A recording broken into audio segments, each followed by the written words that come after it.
Hey everyone, PD, Fremont Guitar Company. I wanted to get a video of what I've gotten done on this particular guitar. I did a video a while ago on this. It's a 34 Triumph. In the last video I kept saying 43 because I was confused with another guitar I was working on that day, so never mind brain freeze of the last one, but this is a 34. Um, it is I've taken the back off, which I did a video of too. Um, it is pretty hammered, lots of cracks. I'll start with the top. I didn't take the top off. I didn't need to. It really the purfling's coming loose from the top, so I need to reglue that to pull everything back into shape. But there was one real major crack in the front, back of the F hole, and that was they used Gorilla Glue literally on most of these, and it was really just lots of scraping it out the best I could and cleaning it and wiping it and cleaning the crack itself out so it would at least go back together to some extent. And the problem with using glue like that is even cleaning it out, it's not like you can kind of wet it and wipe it away any stretch. It just tears out the wood with it. There's no way around it.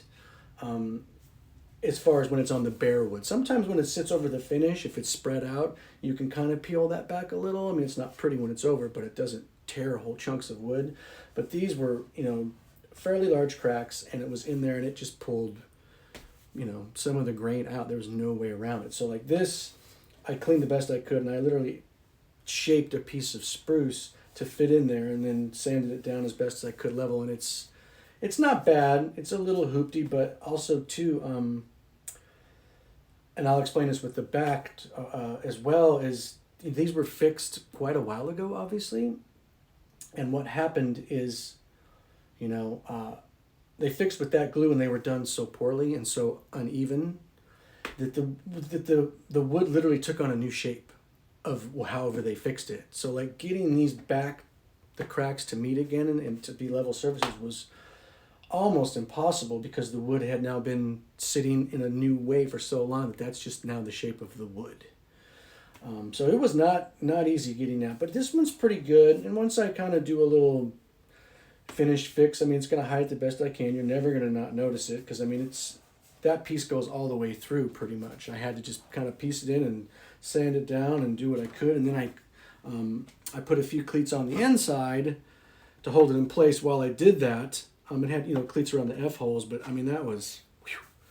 it was not easy. And obviously I need to put some new purfling in, to put the back on, but that's a whole nother deal. Now the back. That was the top. The back had these big long cracks if you look at the other video, and there's just the Gorilla Glue or whatever it was just seeped over everything.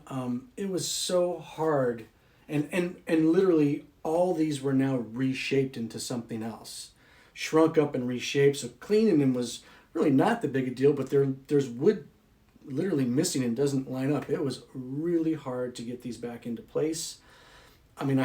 This whole section here, this crack here, it was broke. There was no way to do it other than break it off and reshape it, but not change the shape that was already carved so it meets, the guitar when you put it back on.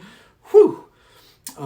Definitely a thing. All of these were rebroke, cleaned out, and they have, tons of cleats on them. One is, I just couldn't bring myself to do a cleat over the label because the label's cool, it's still there.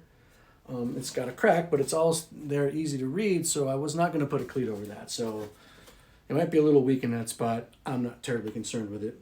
As you can see, there's nothing but cleats, and I even, once I got it together, and I had to clamp and then cleat and then glue and then tear off a cleat and then re-glue so I could continue reshaping the top together. It was really not easy. They'd just been sitting so long in a new form, so it was quite difficult to get them back to what it was originally when it was really carved.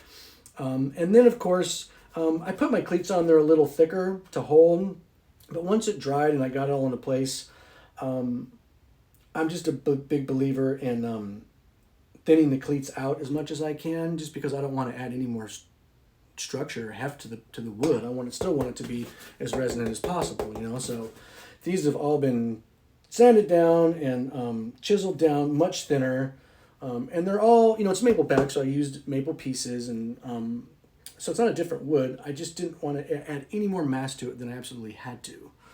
And if you hold this up, you know, as much as they were cleaned out, you can still see, you know, light coming through the cracks, which some guys might say this is ridiculous, but as we know, when you're playing, the sound is in fact air and vibration, and that will absolutely escape through those. I mean, how much, I'm sure it's probably not a lot, but to me, any air not coming out of the F-holes and around the guitar is losing sound. It's just hitting you in the back and going nowhere.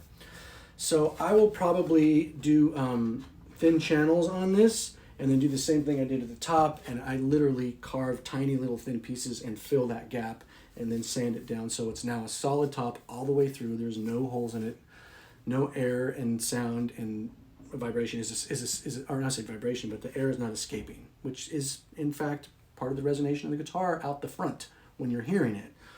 So, am I kind of crazy? Yeah. But I believe that's what should be done. And then just, you know, whatever I can to hide. The client is not super freaked out about how it looks. He just wants it to be back into one piece and cleanly done. He's like, I don't mind it. It's, you know, it's a played instrument. Let's just get it back into the shape it's supposed to be.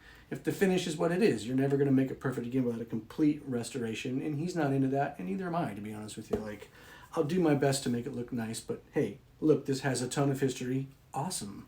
Let's just get it back into a great sounding thing and playable sounding thing. So that's what I did with this. I just wanted to show that because, I mean, it is, you know, good Lord, that is a lot of cleats. And like I said, it was clamp and cleat, put another cleat on, take the last cleat off so I can then bend that back into shape. It was not easy to do.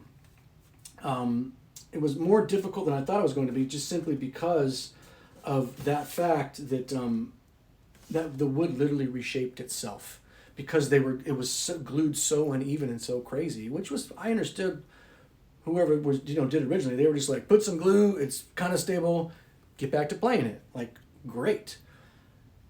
Like I said, I'm trying to take it to a different level. So yeah, I basically had to bend the pieces and cleat them back into the shape of the original, you know, carve of the back. So it was a thing. It was a thing. But I totally got it, you know what I mean? There's a little more work to do, and then at some point I'll glue the back on, and, you know, I'll move on to the next video I'm going to do, but I wanted to show that so you can see what the inside of this particular Triumph is now going to look like. But that's the deal, man. All right, guys. Have a good one, man.